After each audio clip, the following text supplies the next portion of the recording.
Của cao. Ôi, bắt ra đi. Ôi đâu.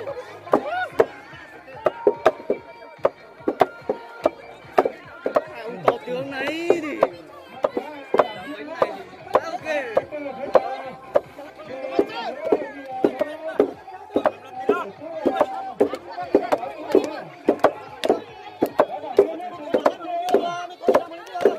Tụi nó mua dù tiền lên, của cao. Ôi.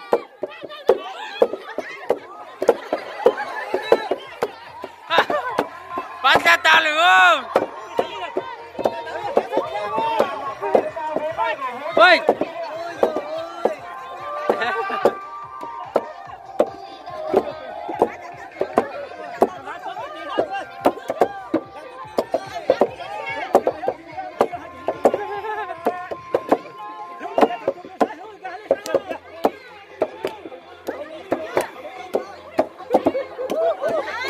Cho tao nó.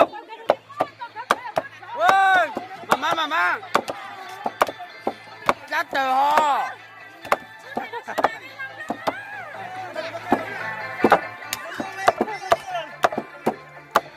Hãy chết tiêu, nó đó là cho như rau.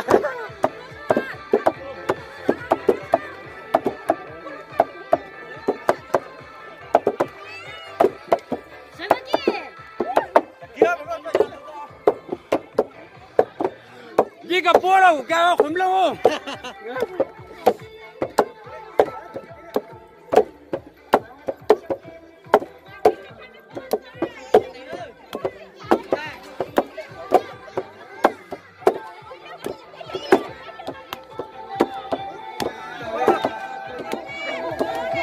Cho. Đi lên. Thôi tới.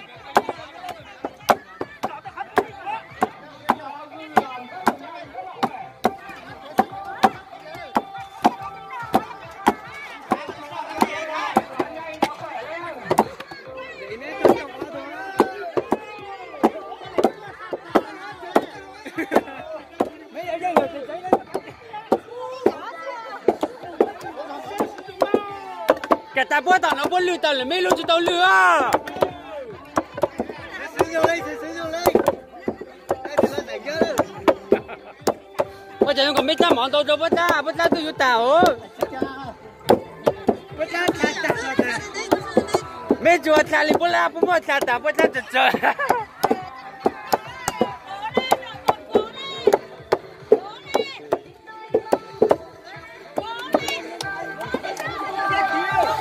Ok lo lửa mi cho con lo lửa bớt sát tận nó chỉ to lo.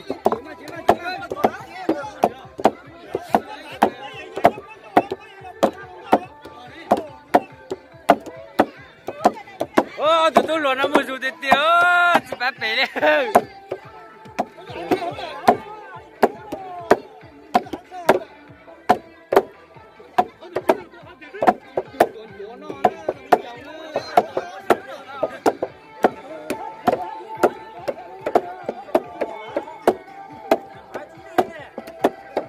Nó vẫn đang trầm phong đá plong nó thế này.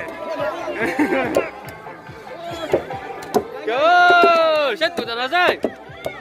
Ô, sử dụng lên mà, sử dụng lên. Mấy chó họ chỉ lên tuổi đó thôi. Sử dụng cứ lo rồi. Họ chỉ lên tuổi. Cứ lo rồi. Cái kiểm tra chỉ sống cao này hả? Đây là chợ. Kiểm tra đây. Tôi giảm giá thôi, tôi giảm giá tôi nhiều rõ nữa. Má dừng.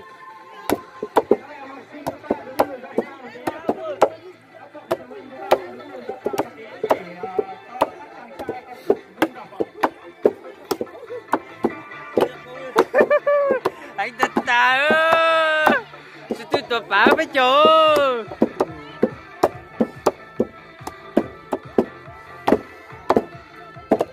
Thế là tay nó chỉ có chút này. Rồi, thế là tay nó chịu rồi.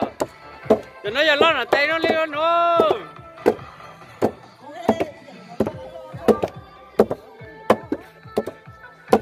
Giờ mày lấy lựu ta lấy bớt ra tao nó thì xuyên ra. Lâu. Lâu mà con lâu. Ý lửa ra tôi ý lửa. Mình cùng với nó trong đó có sao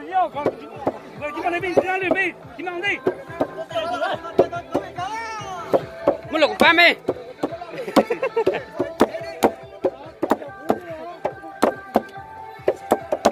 Giờ tôi lột cho tao một phụ nữa, hãy đến tao.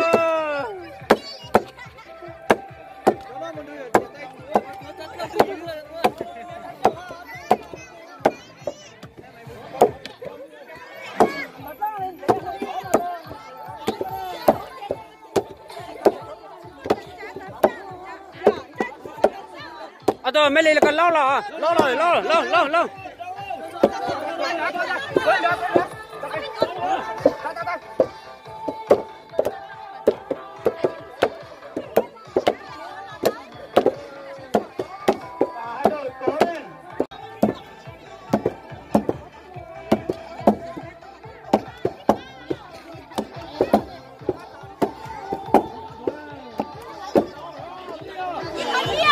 Liêu.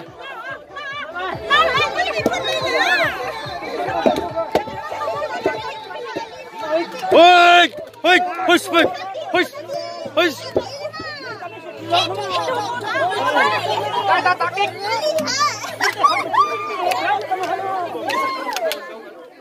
Ôi rất là luôn. Kìa.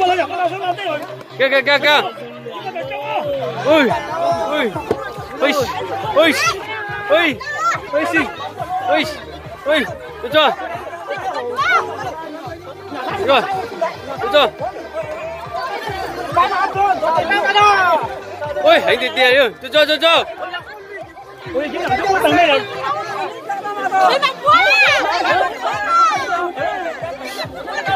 Anh mê tủ lên một tí ta đó. Tủ lên quá. Mày thăm một tuần này, có tủ tại chỗ mày thăm một tuần này đấy. Đâu từ giờ đấy, giờ chụp của. Bên đâu tủ đó.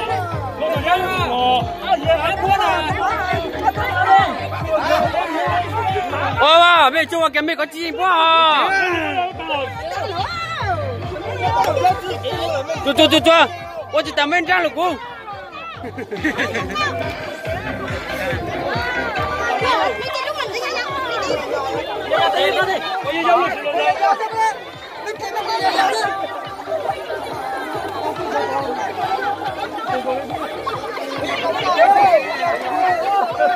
Chỉ trong một lẩu thịt rang thôi. Wow, cho tụi nó hành ta đi, mà má mà. Ôi dồi, cho bên mà chúng có lát thật dữ là hà. Ô, cho nó hành ta ơi. Mà má mà.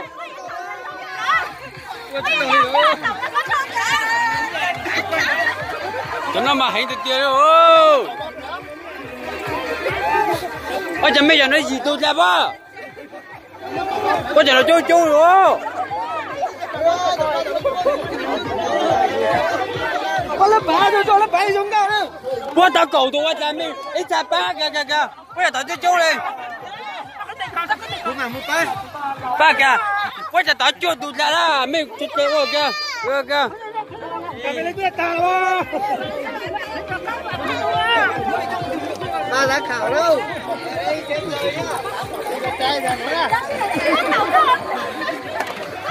Ê bà chọn cửa hộp cá mà mất khỏi chọn mông. Mày dành luôn. Nhớ tụi có thua, có một trong đấy mà. Cho cái trâu đấy nữa nè. Bố tại giờ cho nó chỉ ta khởi thì bê luôn thì cho nó bê luôn cho nó suy rồi. Đấy cha này. Cái cha hả?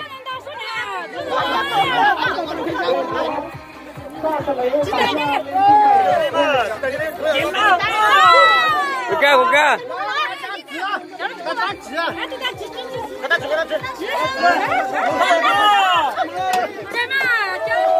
Wow, tụi nó gì không?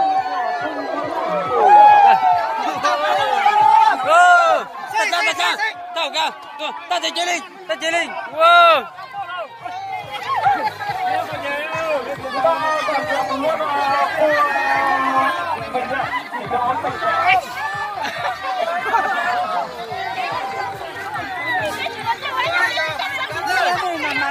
Coi luôn câu. Bớt tiền bả xuống câu rồi, em là bớt xuống lại bớt tiền bả xuống câu rồi. Chưa hết giờ.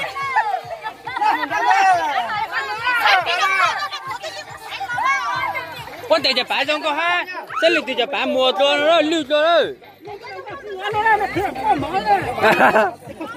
Họ coi vào khởi cho lần trong thì sâu chứ.